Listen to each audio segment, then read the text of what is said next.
Hi everyone, my name's Mallory, and I've been debating whether or not to share this story for a while, but if I don't get it out of my system, I think it'll keep gnawing at me. So, here we go. Growing up, my dad, Mitchell, and I were inseparable. He wasn't just my dad, he was my hero, my cheerleader, and my partner in crime. My parents divorced when I was 8, but it was amicable. I lived with my mom during the week, but weekends were Dad's territory. He made those weekends magical, filled with hiking trips, DIY projects around the house, and evenings watching documentaries that always sparked random trivia contests between us. He had this habit of telling me, "You're my smart, strong girl," and those words became my anchor. I thought nothing could ever come between us. I was wrong. It all started when Dad met Camille. She was charming at first, bubbly, always asking about school and my favorite books. Camille had 2 kids from a previous marriage, Evan and Maddie, and I actually thought it might be cool to have siblings for the first time. But things changed when they moved in. Camille quit her job, saying she wanted to focus on family life, which meant Dad started working longer hours to make ends meet. When he was home, his attention was monopolized by Camille and her kids. Dinner conversations revolved around Evan's baseball games or Maddie's ballet recitals. My own milestones, like winning a science fair or acing a tough exam, were met with a quick, "That's great, sweetie," before the conversation shifted back to them. At first, I told myself it was just an adjustment period. Families blend, right? It takes time. But the longer it went on, the clearer it became that I was slowly being pushed to the sidelines. One summer, I asked if we could visit my grandparents, Dad's parents, as we always did. It was our tradition, and I loved spending time with them. But Camille suggested we go to a theme park instead, because Maddie had never been. Guess whose plans were scrapped? Yep, mine. Even then, I tried to rationalize it. Maddie's younger, I thought. It's fine. But the small disappointments started stacking up, like bricks in a wall between Dad and me. The tipping point came during my junior year of high school. One evening, Mom sat me down at the kitchen table, her face lined with worry. "There's something you need to know about your college fund," she said carefully. "What about it?"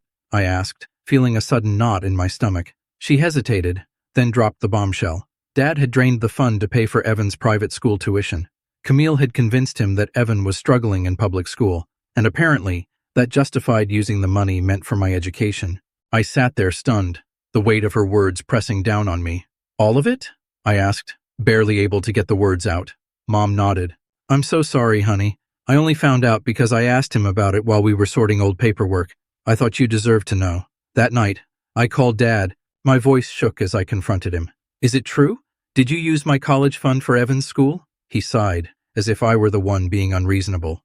"Evan really needed it, Mal. We'll figure something out for your college when the time comes." "Figure something out?" I repeated, anger and disbelief bubbling to the surface. "That money was for my future, Dad. How could you spend it without even telling me?" "You're smart, Mallory. You'll be fine," he said, brushing me off like it was nothing. "Your mom can help, and I'll pitch in when I can." I hung up, tears streaming down my face. This wasn't just about the money. It was about the fact that Dad, the man who always said I was his smart, strong girl, had chosen Camille's son over me.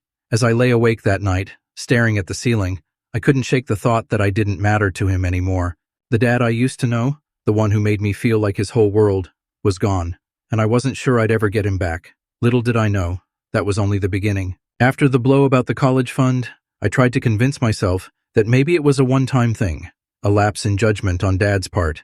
But as time went on, it became painfully clear that I was no longer a priority in his life. A few weeks later, I went to Dad's house for dinner, hoping to mend things, or at least find a way to talk about how I felt. Camille greeted me at the door with her usual sugary smile, the kind that made my skin crawl.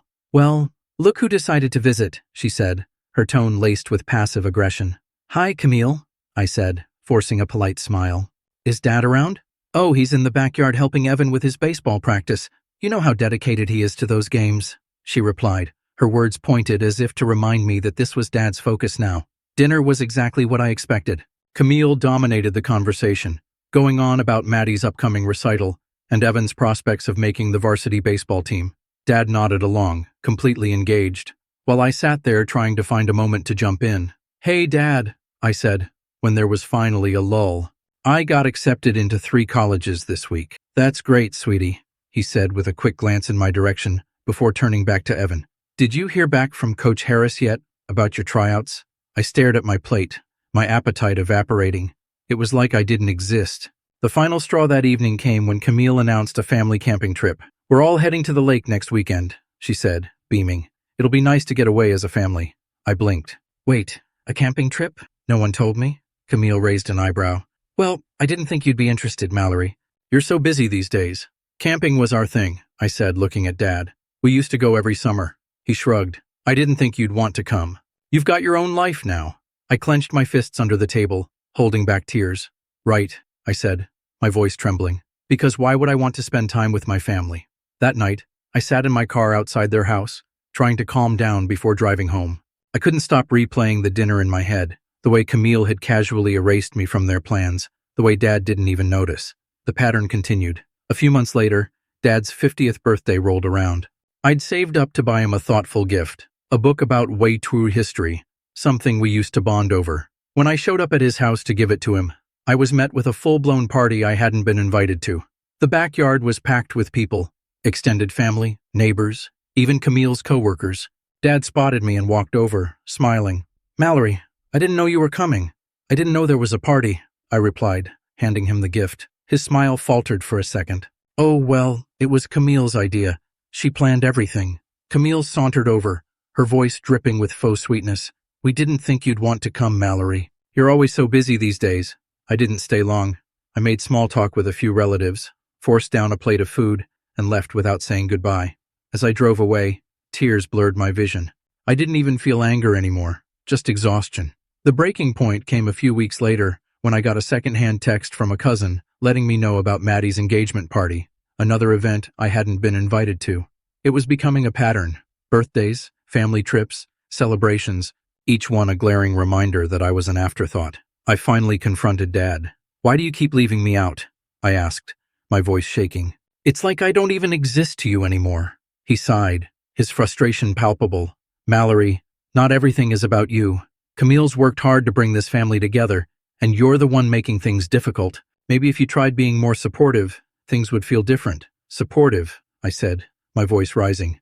"I've been overlooked, excluded, and treated like a stranger in my own family. How is that my fault?" He didn't have an answer. Or maybe he just didn't care enough to give one. That night, I made a decision. I was done trying to fit into a family that didn't want me. I deserved better than this, even if it meant walking away from the person I'd once idolized. It all came to a head a few weeks after Maddie's engagement party. I had decided to stay distant, focusing on work and saving for college, since my dad's figure-something-out promise was as empty as ever. Then, out of nowhere, Mom called me one evening with news that sent me reeling. "Mallory, I just got a call from the bank," she said, her voice tense. "Your joint savings account with Dad, the one he set up for you years ago, it's empty." "What?" My heart sank. "That's not possible. I haven't touched that account." "Well, someone did," Mom replied. "And guess whose name is on the recent transactions? Your dad." My chest tightened. That account was supposed to be my safety net, money we'd saved together for emergencies or future plans. I immediately called Dad, anger boiling beneath my calm facade as the phone rang. He answered on the third ring. "Mallory, what's up?" "Don't play dumb, Dad," I snapped. "Why did you drain the savings account?" There was a pause, and then he sighed. "Camille and I needed it. Maddie's wedding expenses are piling up, and we thought—" "You thought what?" My voice cracked, the betrayal hitting me like a punch to the gut. "That you could just take my money? Without asking? Without even telling me?" "Mallory, calm down," he said dismissively. "It's just money. I'll pay you back when I can." "No, Dad. This isn't just money.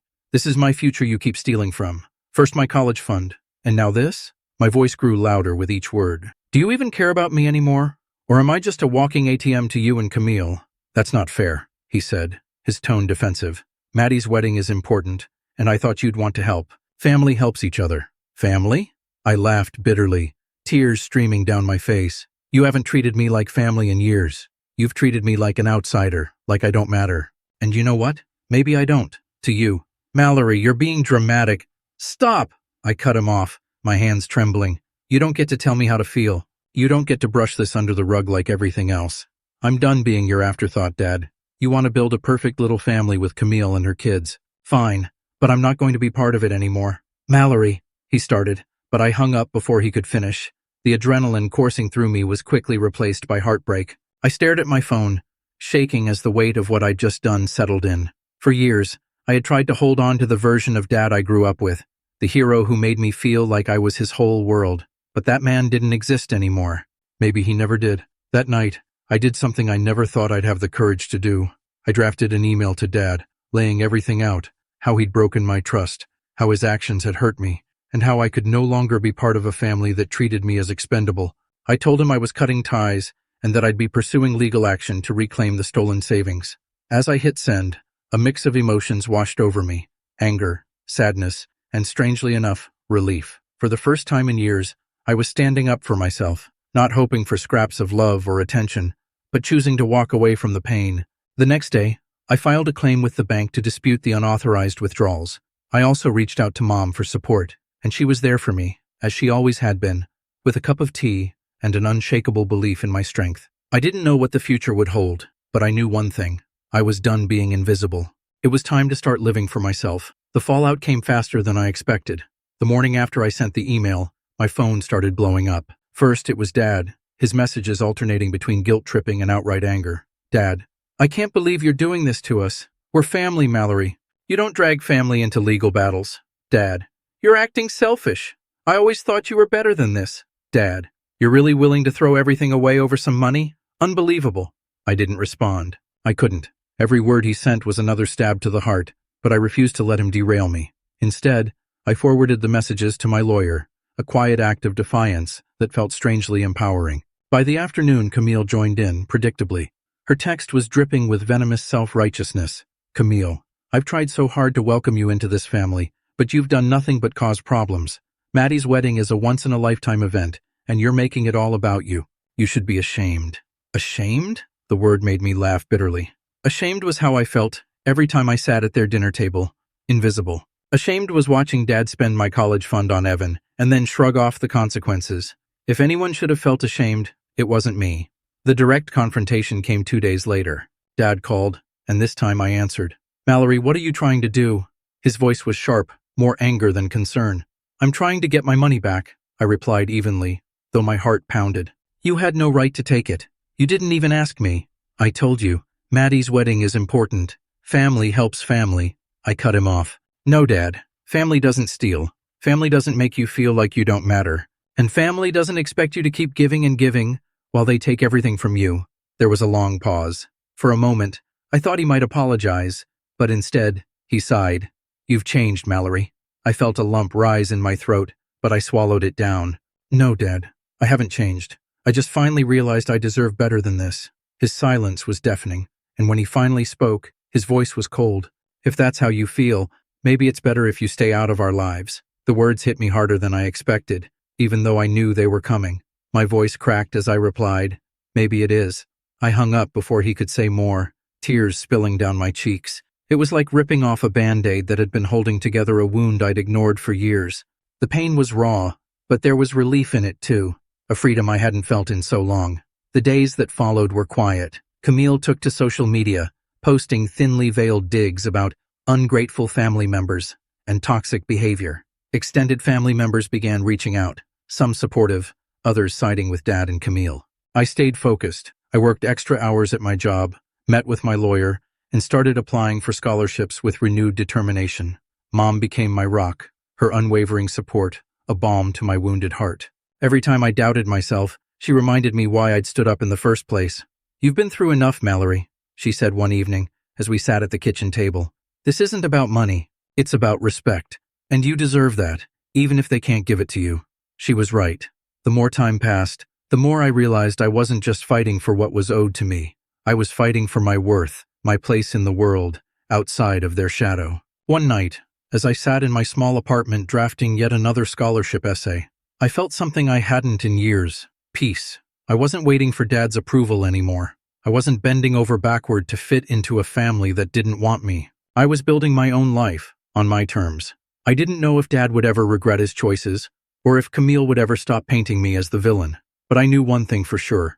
I was done being the quiet, invisible daughter. I was Mallory, and I was finally putting myself first. The months following my confrontation with Dad and Camille were both challenging and transformative. At first, the silence from their side was deafening, but I refused to let it shake me. For the first time in years, I focused entirely on myself. Slowly but surely, I began to rebuild. I moved into a small but cozy apartment closer to my job, a space that felt entirely mine. It wasn't much, just a studio with second-hand furniture and a window that overlooked a busy street, but it was a sanctuary. Every piece of furniture I bought, every plant I placed on the windowsill, felt like a small victory. This was my life, and I was finally living it on my terms. The legal process with Dad over the drained savings account wrapped up quicker than I anticipated. With solid documentation and the help of a supportive lawyer, I managed to recover most of the money. It wasn't just about the financial win, it was about holding him accountable. Knowing I had stood my ground gave me a confidence I hadn't felt in years. At work, I threw myself into my responsibilities and started building relationships with my colleagues. My dedication didn't go unnoticed, and within a few months, I was offered a promotion. It felt surreal, as if the universe was finally aligning in my favor after so much heartache. For the first time, I felt genuinely proud of myself, not for what I had done to please others, but for what I was achieving for me. One evening, as I unpacked a new set of dishes, my mom stopped by with a bottle of wine to celebrate my new apartment. We sat on the floor, surrounded by cardboard boxes, laughing about how far I'd come. "You seem lighter," she said, pouring us both a glass. "Happier." I nodded, smiling. "I think I am." For so long, I let their opinions weigh me down. I kept trying to be enough for people who weren't willing to see my worth. But now I know I don't need their validation. That realization was the turning point. For years, I had tied my sense of self-worth to Dad's approval, constantly bending to fit into a mold he and Camille created. But now, I understood something simple but profound. Self-respect isn't selfish. It's necessary. And walking away from toxic relationships doesn't mean you're weak. It means you're brave enough to prioritize your own happiness. As time went on, I found myself thinking less and less about Dad and Camille. They remained distant, and though part of me wished they would reach out with an apology, I didn't dwell on it. I'd made peace with the fact that I might never get closure from them, but I didn't need it anymore. The closure came from within, from knowing I had done what was right for me. One day, I got a letter in the mail. It was from Dad. My hands trembled as I opened it, unsure of what to expect. The letter was short and hesitant, filled with clumsy attempts at apologizing. He admitted that he'd let Camille influence his decisions, and that he regretted how he'd treated me. But it wasn't the apology I'd dreamed of for years. It felt half-hearted, more about easing his guilt than truly mending our relationship.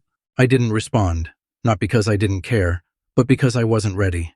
Maybe someday, I'd revisit that chapter of my life. But for now, I was focused on the future. The lessons I learned during that time stayed with me. I learned the importance of boundaries, of standing firm even when it's uncomfortable. I learned that family isn't always about blood. It's about the people who show up for you, who celebrate you, and who love you unconditionally. For me, that was Mom, a few close friends, and most importantly, myself. One evening, as I watched the sun set from my tiny apartment window, I felt an overwhelming sense of peace. The road to this moment had been messy and painful, but I wouldn't trade it for anything. I had fought for my happiness, and I had won. And for the first time in a long time, I was excited about what came next. Story 2. That sisterly bond you see in movies and books never existed for me. Jessica was 10 when I arrived, a different generation. I played with toys as she had her first high school crushes. Like many parents with distant children, our parents seemed to love their firstborn. Jessica could do no wrong in their eyes, and that continued into adulthood. Jessica was marrying David, a church accountant, when I turned 18 and attended college in our hometown. I recall her wedding day. She was beaming and our parents cried. I was glad I could live at home in college to save money. Little did I realize that decision would cost me. Jessica adjusted quickly to housewifehood. Within months following the wedding, she became pregnant. She said, "Isn't it wonderful, Robin? You're going to be an aunt." I nodded and smiled, unaware that this announcement would ruin my college career. Jessica initiated surprise visits to our parents' residence 3 months after Tommy was born. "I just need a break," she'd remark, flinging Tommy into Mom's arms. "We'll return in a few hours. Robin can help at home." Mom would knock on my door while I was in my room with textbooks and notes. "Robin, honey, could you watch Tommy while I make dinner?" It became usual daily. I was stopped by a wailing baby and my mother's soft but repeated requests for help while studying. I attempted to balance everything but was exhausted. I thought I had adjusted until Jessica dropped another surprise during Sunday supper. She stated, "We're having another baby. Tommy's going to be a big brother." 2 years later, I was in my final year of college, attempting to study while 3-year-old Tommy ran wild, and newborn, Michael screamed. "Jessica," I asked one afternoon, after she dropped off both kids to go to the movies with her friends. "Have you considered hiring a babysitter?" She stared at me like I offered selling her kids. "Do you know how expensive babysitters are these days?" she said. "Besides, why should we pay someone when we have family who can watch them for free?" Our mother nodded absently as she chased Tommy through the house with her reading glasses. She didn't mind. Jessica was her firstborn, and she never denied her. Meanwhile, our house was in pandemonium. Tommy wrecked every room as his playground. He dumped my college folders on the floor and used my notes as drawing paper one morning. Baby Michael's piercing screams accompanied the chaos. One afternoon, Mom yelled, "Robin," straining, "help with the boys, please. Can't handle them anymore." Today, I heard a crash below and Tommy's joyful laughter. "I can't, Mom," I yelled through my locked door. "I have finals next week. You're being selfish." The cacophony included Dad's voice. "These are your nephews. Family helps." I cranked my music to drown out their voices, and another smash downstairs. My palms shook as I highlighted key textbook sections. Though I felt horrible, I knew failing these examinations would influence my future. I graduated with honors despite the chaos of the following weeks. Finding my own place was my first objective after joining Anderson and Associates. A little one-bedroom apartment across town was affordable with the starting pay. My first night in my apartment was the quietest in years. No yelling, wailing, or chaos, just blessed silence. 2 years later, I had a comfortable existence. Jessica announced her third pregnancy. "It's another boy," I heard from Mom on one of our weekly calls. "Isn't it wonderful?" "Yeah, wonderful," I responded, anticipating turmoil. "How are you and Dad handling Tommy and Michael these days?" Mom sighed. "They're lively. Jessica brings them over every weekend, asking for a respite. Another child is coming." I could hear her tiredness as her voice waned. When I returned home, my parents looked older. Tommy and Michael ran about the house playing a game that involved throwing couch cushions on the floor. Jessica dropped them off before brunch with friends. "Mom? Dad?" I whispered gently, watching them chase the guys. "You know you can skip this. You can reject Jessica." Dad faced me, red-faced with exertion or fury. "To say that, Robin, is selfish? Family acts this way. There's nothing selfish about setting boundaries," I said. "You both look exhausted. You don't understand what family means." While picking up another pillow from the floor, Mom snapped, "Never understood. With children, you'll understand." That day, I left their house depressed and frustrated. Nothing seems to have changed. Jessica was still taking advantage, our parents were enabling her, and I was the bad guy for pointing out the obvious. My weekend travels home became harder over time. Every time I entered my parents' house, it felt like battle. Tommy, now 5, and Michael had a horrible tendency of turning meals into food battles, mainly targeting their younger brother, 6-month-old Kevin. Sunday lunch was really bad. I gasped as Tommy placed mashed potatoes on his spoon and threw it at Michael, who responded with a handful of green peas. Kevin, caught in the crossfire, cried with baby food on his face, while his elder brothers chuckled. My patience ran out. "Enough." Everyone jumps when I smack my hand on the table. "Tommy." "Michael, come here now." They laughed at me when confronted. "Look at this mess you've made." I pointed to the food-splattered walls and floor. "See your brother crying? It's unacceptable. You'll tidy up now." Everyone was surprised, including me, when they started cleaning. It could have been the shock of someone standing up to them. Jessica stormed in from her weekly spa appointment. "What's going on here?" she asked, watching her older boys scrubbing the floor on their hands and knees. "They messed up lunch," I said. "They're cleaning it up." Jessica reddened. "How dare you?" "Just kids, you hurt them." "Cruel?" Hearing this was unbelievable. "Jessica, they threw food at Kevin." He cried. "Behavior like this is unacceptable." "You have no kids," she yelled. "You don't understand anything." Our parents sat there looking exhausted and defeated, but I hoped they would help me. Not standing up to Jessica and allowing her take advantage of their goodwill baffled me. This continued for 3 years, with me restricting my visits home to avoid turmoil. My life changed when I met James. He was brilliant, caring, and most importantly, he understood boundaries, unlike anybody else I dated. We talked for hours at a coffee shop near my office after he unintentionally took my latte. We met our families after 6 months of dating. Robert and Diana, his gorgeous parents, spoke out as often as they burned dinner, which was never. The contrast between their tranquil home and my parents' pandemonium was remarkable. We always celebrated Christmas, and since James and I were engaged, this year was supposed to be exceptionally memorable. Mom overdid the decorations. Her holiday cookery made the house smell great. The tree looked lovely, and the presents were wrapped in matching paper. The atmosphere was cheerful and welcoming when James and I arrived early to help. Mark and Sarah, my relatives, were there with their kids playing board games in the corner. Our family from out of town, including Great Aunt Martha, hugged me immediately. "Let me see that ring, dear," she remarked, appreciating my engagement ring. "What a sweet young man, James. The two of you will be thrilled." Everything was wonderful. Mom had excelled herself with the food. Dad was recounting his favorite stories, and the kids were well behaved, asking please and thank you for cookies. It resembled a Christmas movie. Front door burst. "Merry Christmas!" Jessica's speech was drowned out by her three boys' hurricane-like entry into the house.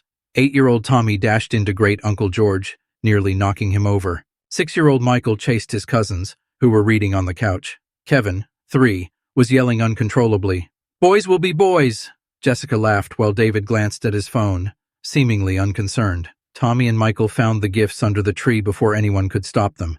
They ripped them open, even the ones that weren't for them, instead than just looking at or shaking them. "Oh my goodness!" Tommy tore through a nicely wrapped surprise for my cousin's daughter, shocking Great Aunt Martha. "Maybe I should leave. Too much excitement for me." She wasn't alone. Half of our older relatives left after 20 minutes, unable to take my nephew's ruckus. An even awful supper followed. The children of my cousins sat quietly, using napkins and waiting to talk. By contrast, my nephews turned mealtime into a brawl. Tommy and Michael threw dinner rolls across the table, while Kevin smeared cranberry sauce on his hair. "Children, please," Mom begged faintly, but they ignored her. Tommy, smiling mischievously, deliberately picked up his can of soda and dumped it all over Mom's special Christmas pie, which she'd spent hours cooking that morning. Many voices cried, "Tommy!" But Jessica chuckled. "He's just being playful," she replied as David scrolled his phone. I watched my relatives' disbelief, disgust, and discomfort as my sister and her husband acted normally at the table. My patience ran out. My mother's damaged pie, the disarray, and the lack of discipline were too much. My chair scraped the floor when I stood up abruptly. "I can't stay here," I said in wrath. "It's ridiculous. Jessica, you're ignoring your kid's awful behavior." The table was silent, save for Kevin pounding his spoon on his plate. Jessica reddened. Her words were, "Oh, that's rich coming from you. Robin, you have no kids. Raising kids is very hard. After you have one, assess my parenting." I laughed bitterly and pointed to my cousin's children, who were sitting quietly and looking embarrassed. "Really? How do you explain them?" "All day, Sarah and Mark's kids have behaved beautifully. They're polite and don't toss food. How is that possible if kids are uncontrollable?" "Those kids are just different," Jessica sputtered. "No, the difference is that Sarah and Mark actually parent their children," fired back. "When was the last time you made your kids face any consequences for their actions?" Jessica cried. "You're cruel. You always disliked my kids." "I don't hate them," I struggled to speak. "I hate seeing them grow up without guidance or discipline. I detest seeing Mom and Dad's house wrecked every time you arrive. Hate that you accept this conduct." James stood near me and gently touched my shoulder. "I think we should go," he whispered. Jessica was crying now, as her boys continued their chaos unaffected. David finally looked up from his phone, mildly irked by the interruption. I said, "Merry Christmas, everyone," with sarcasm. "Sorry, Mom, but I just can't watch this anymore." To Jessica's sobs and Tommy's joyful cry as he flung another dinner roll across the room, James and I exited. 2 months later, we were in our apartment making the wedding guest list. We glanced at the names with the Christmas disaster fresh in our minds. "We can't invite the boys," I added, expressing our mutual agreement. "They'll wreck everything." "Can you envision them during the ceremony, during reception?" Mr. James nodded. "What about making it child-free? Kids under 16 are banned. So it's a broad policy, not personal." "You don't think people will be offended?" he said. "Some might be, but if it applies to everyone equally, it's tougher to argue with. Although Sarah and Mark will be unhappy their kids can't attend, they'll know it's not for them." The peaceful ceremony we planned came to mind. No mayhem, food battles, or screaming children. Just a lovely celebration of our love, with mature visitors who appreciated it. "A child-free wedding," I tried again. "What? I adore it.